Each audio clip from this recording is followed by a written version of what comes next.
pourquoi les gens diable azotika couple na diable azotika tebo évoluer. À chaque instant il y a des problèmes. Dans le système diabolique et continue à couple et ligue et détruit couple nini Adam et Ève. Système où on est sur la obsession, système où on est sur la oppression, système où on est sur la possession. Diable a dit que couple oyo soki na tiki ya ba progresser. Couple oyo soki na tiki ya ba mbote na bandeko nyonso oyo balandaka biso na chaîne na biso Joab Ministry TV JM TV.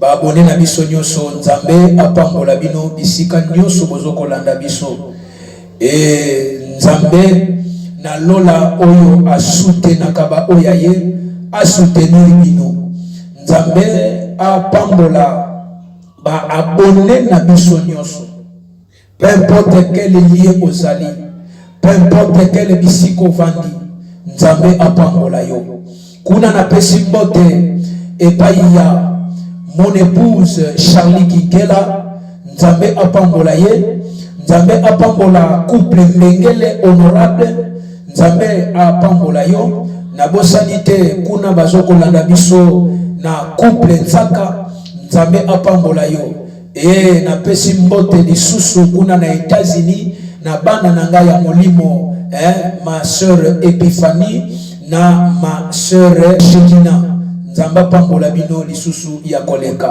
kaka na kati ya émission na bino oyo bolingaka mingi sur la parole de vie ringa solo na bino likapo moko ya kitoko nzamba pambola bino sans plus tarder. Genèse chapitre 11 verset 1 à 9 et tolingi lobela mama na likambo na biso oyo eza intitulé détruire les systèmes diaboliques dans la famille. Comme Dieu a besoin de l'homme pour éclater sa gloire sur la terre, c'est-à-dire l'homme, Dieu, comme Dieu a besoin de l'homme pour éclater sa gloire sur la terre, de même aussi Satan a besoin de l'homme pour combattre Dieu à ses œuvres.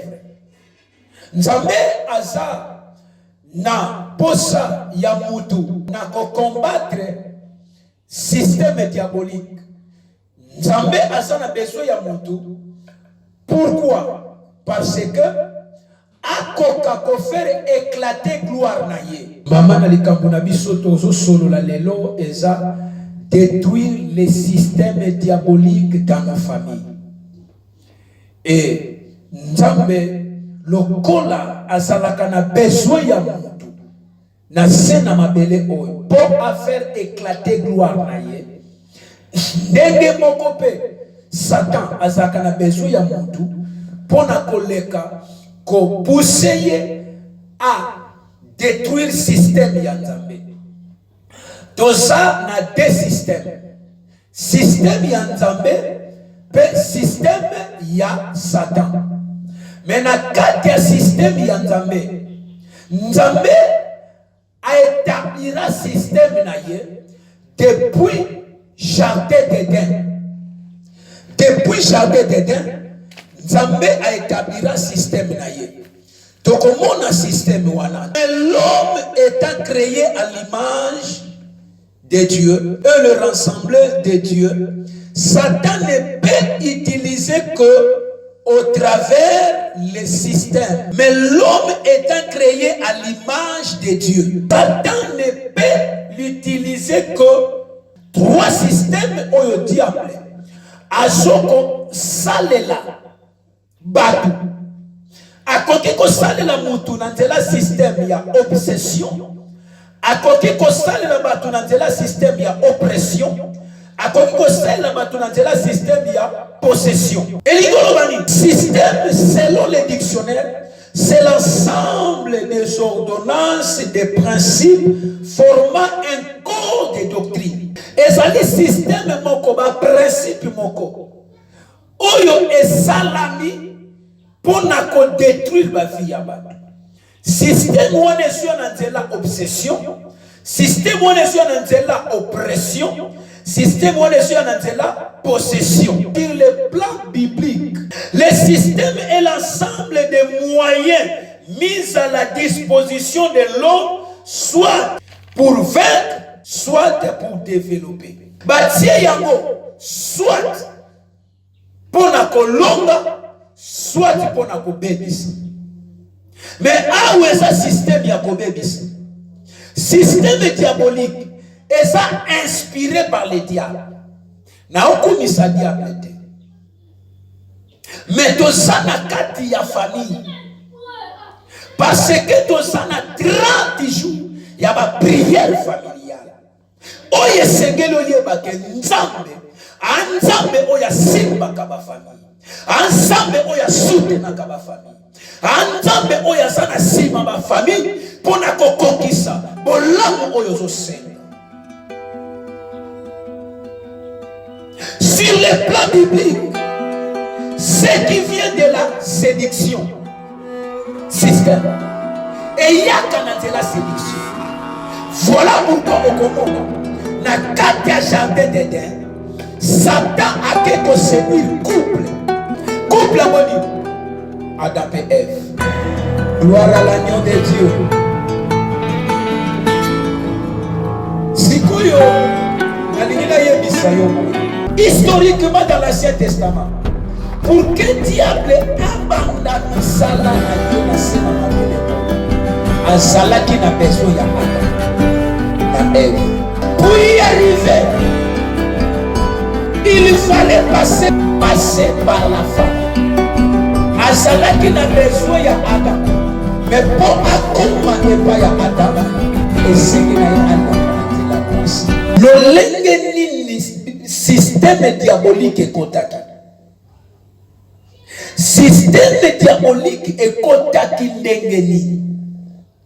Tout ça na 3 étapes. Oyo tokomona ndenge système diabolique est kotaki. Yaliboso. Tozomona système diabolique dans les jardins d'Éden. Genèse chapitre 3 verset 1. Na jardin d'Éden placini. Na jardin d'Éden ekoti na kati ya couple. Couple ya mwezani eza Adam et Ève. Genèse chapitre 3 verset 1. Bible dit les serpents étaient les plus rusés de tous les animaux du champ dont l'Éternel avait fait. Tel un système diabolique et continue à couple. Et lui qui est détruit couple. Couple ni Adam et Ève. Bakela makina Nzambe. Nzambe a établi bango na jardin. Bible dit que après avoir kokela mokili, Nzambe a trouvé bon ya kokela mutu. Akeli mutu Adam. Na sima kokela Adam, ne aye kokela mwasi. Na tango atie bango ni bale na jardin. Diable se pédite. Nzamba lona ki système na ye. A établir système moko ya malamu pour que couple oyo e vivre na kati ya jardin d'Éden. Mais diable se pédite. Système ya Nzambe sala ki établi. Na kosolo kaka loi moko. Oyo Nzambe tiaki na jardin d'Éden. Alors que moni nzete oyo bokolia yango te. Mukolo bokolia yango bokokufa. Système. Satan a continué dans le jardin d'Éden pour détruire le couple, pour manipuler le couple, pour désinstaller le couple, pour manipuler le couple, à côté de la moitié. Na tango à côté de la moitié, bien aimé dans le Seigneur, à côté, à yoka la malobanaye. Est-ce que l'Éternel a réellement dit? Vous ne mangerez point de cet arbre, le fruit de cet arbre. Système. Il y a un azo yebisa ma famille. Ba couple nyoso bazo landanga. Yaya batela mobali na yo. Maman, batela mwasi na yo. Parce que diable, pour détruire akobanda na couple. Yangwana lelo tozomona ba couple bele ba balani après une année bakabwani. Ba balani après 2 ans bakabwani. Ba balani après 3 ans bakabwani. Ba balani après 5 ans bakabwani. Yoka ba divorce ndenge zo landana na kati ba couple. Akokoti sa système na kati ya mwasi. Bible dit que femme soyez soumise. Mais lelo tozomona basi ebele baza soumise te et pas ya mibali. Diable azokota pour détruire basi bazotosa lisusu mibali te. Surtout basi oyo bazosala lokola azomona ke non asalaka azwaka salaire na fin du mois azokomi kozwa mobali pete respect zate et mobali na ntango komona bongo abimi libanda omoni basi ebele bazobimisa bamibali libanda à cause il y a un mauvais comportement. Un mauvais comportement. Bien aimé dans le Seigneur. La Bible dit, une femme sage bâtit sa maison, mais l'essentiel le renverse. Comprenons ce besoin là. Une femme est sengeli na ye ayeba ko honorer mobali na ye même en public même na katanda. Mais lelo tozomona basi ebele bazokoka ko honorer mibali na bango te, bazomanke mibali na bango, voire même na babalabala bazokole mibali na bango, bazoyokisa mibali soni.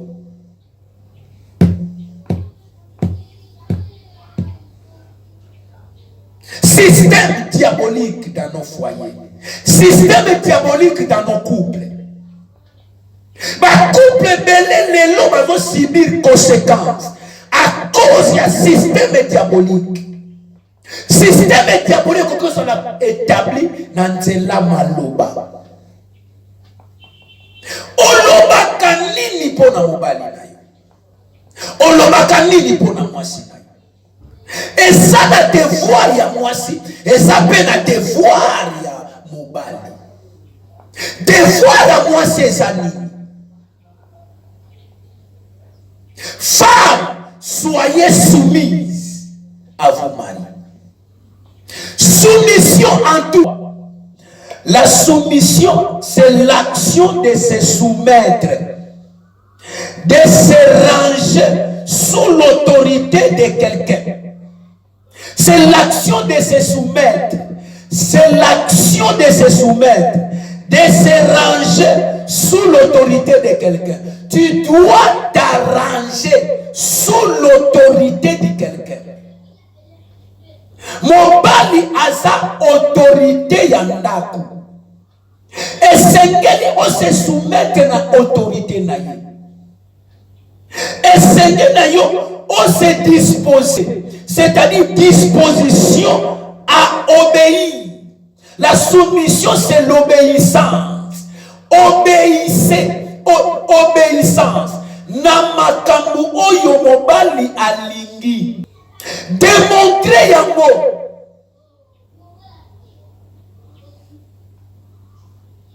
Se soumettre, c'est se réduire. C'est ça la soumission. La soumission, c'est se réduire. Ranger sous la puissance, sous l'autorité, mettre dans un état de dépendance. C'est sa soumission. On se mettre dans état moko ya dépendance. On sa indépendante. Mais yebaka ya mwasi. Azoko se dépendre na une autorité. Une autorité ngwezana ezande mobali. On se dépendre na mobali. Elinyolo ba corps na yo ezo dépendre na mobali. Nzoto na yo ezo dépendre na mobali. Santé na yo ezo dépendre na mobali. Nyonso oya yo ezo dépendre na mobali. Sécurité na yo mobali mutazo simile yango. santé na yo et dépendre na mobali. Kolia na yo et dépendre na mobali. Kolata na yo et dépendre na mobali. Nyonso ya yo et dépendre na mobali. Voilà pourquoi moi si oya sana mobali te azanda mobali oya balate anda, c'est-à-dire nazoyebisa déjà na ba célibataire nyonso soki na mobali te ozanda esengeli na yo okoma mobimba. Mutu akomaka mobimba ndenge nini? Na tango azana mwasi na ye, na tango azana mobali na ye.